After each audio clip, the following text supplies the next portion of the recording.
Hi, welcome to my channel, Math Made Easy with Laurel. I'm Laurel, and in this video we're going to talk about summation notation, and we're going to look at a few formulas that might make summation easier for you.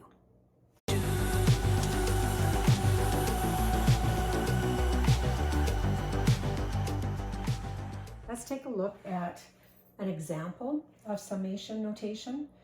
So if you see this symbol, which is the capital Greek letter sigma, that means summation. This I represents the index, and that's going to be the variable in your expression. When it says I equals 1, that 1 is the lower limit of the summation, or in other words, it's the starting number. And then the number that you see up here is the upper limit of the summation, which is the end number.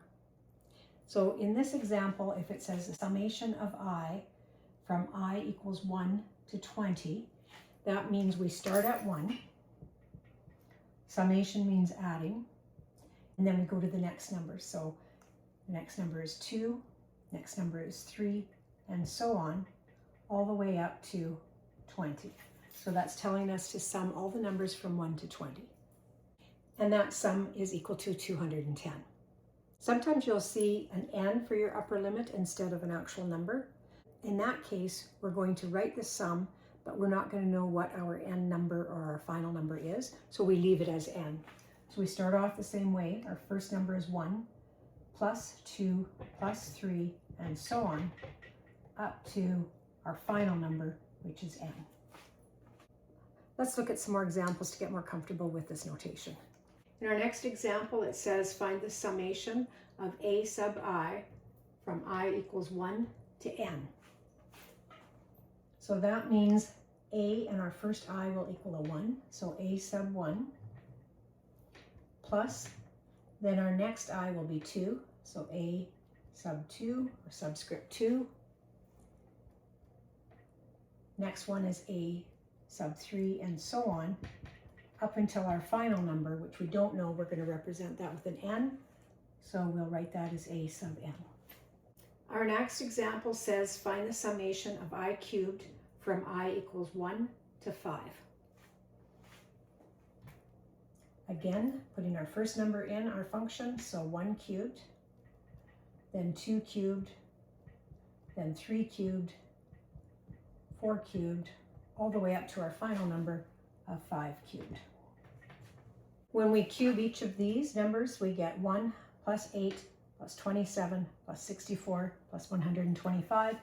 And when I take a sum of those, I get 225. If you encounter a large number for your final number instead of a small number like 5, there is a formula we can use instead for this summation, which I'll talk about later on in this video. Our next example is the summation of 2 to the power of I from I equals 0 to 5. So we plug these values in for I, starting with 0. So it'll be 2 to the 0 power plus 2 to the 1 power, and so on, up until 2 to the 5th power.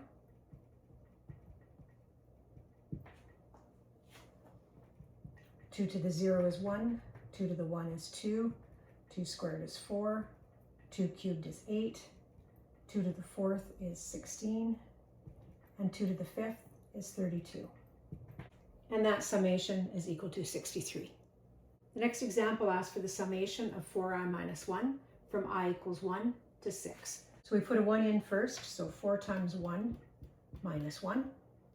Then we add our next number, where I is 2, so 4 times 2 minus 1. And then we add this value when I is 3. Then plug a 4 in for I.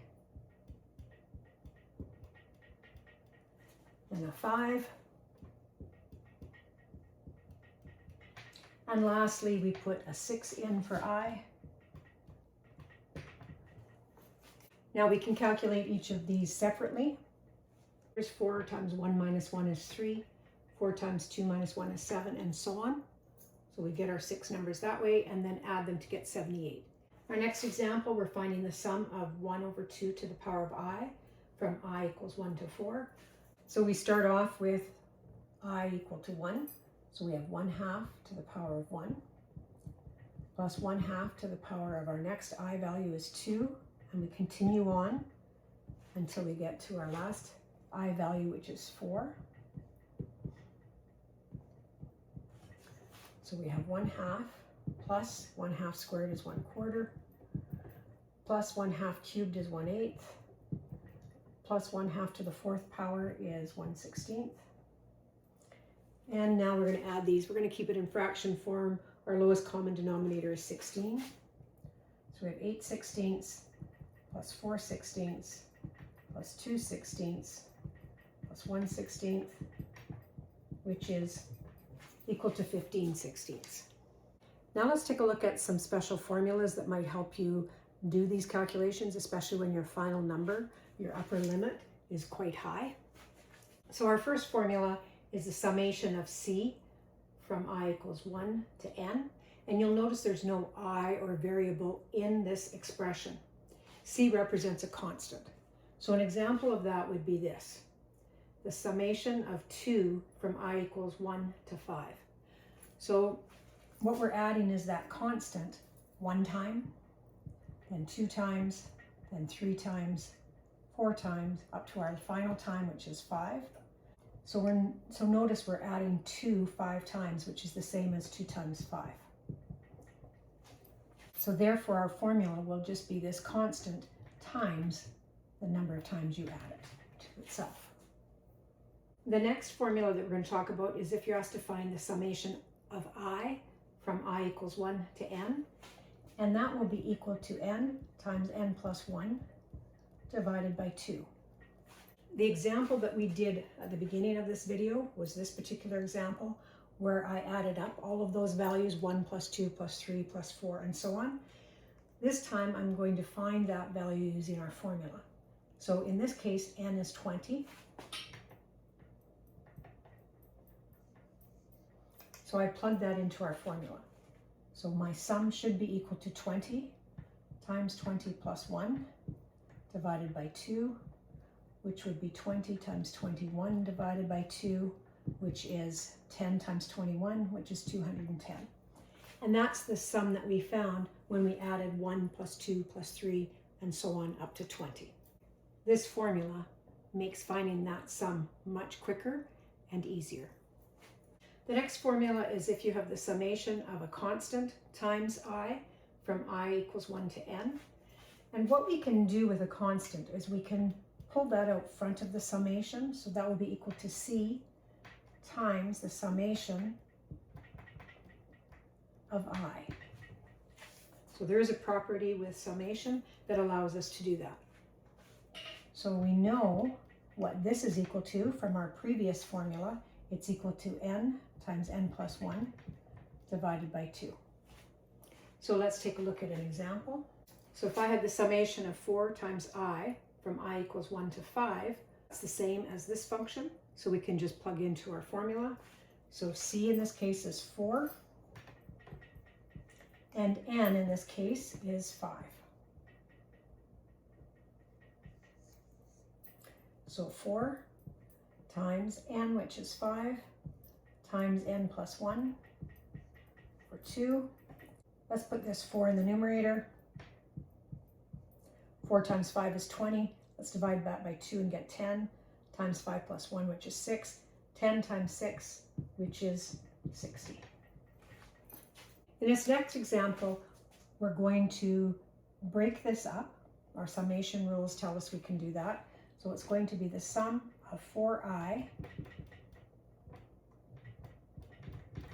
plus the sum of 2, both of those from 1 to 5.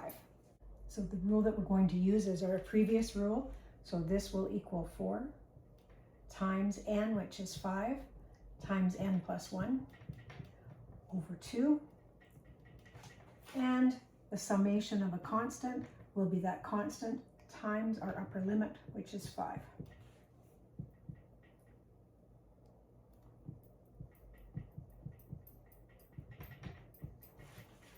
So the summation of 4i plus 2 from I equals 1 to 5 is equal to 70.